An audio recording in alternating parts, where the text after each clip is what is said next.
તારીખ 21/5/2024 રોજ Limbayat police station હદ વિસ્તારમાં એસઓજીએ 9,36,100ની 500 અને 200ના દરની નોટો કબજે કરેલ અને 3 આરોપીઓ પકડેલ। ત્યારે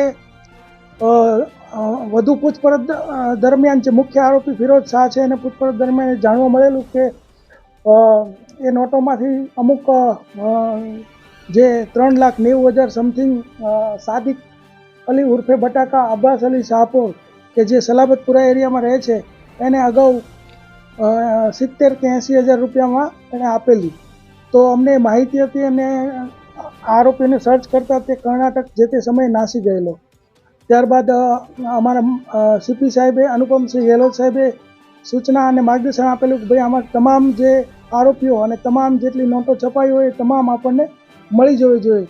તો અમે અમારી એક ટીમ કર્ણાટક રવાના કરી। એ દરમિયાનમાં અમને હકીકત મળી કે જે સાદિક પઠાણ જે છે એ અહીંયા સલાબતપુરા એરિયામાં ગુજરાતી સ્કૂલની પાસે આંટા મારી રહ્યો છે। તો એ દરમિયાનમાં અમે વોચ રાખેલી હતી એસઓજીએ અને એ દરમિયાનમાં ગઈકાલે આ સાદિક જે છે એ મળી આવ્યો અને એની પાસેથી 3,90,800ની 200ના દરની ચલણી નોટો કબજે કરેલ છે।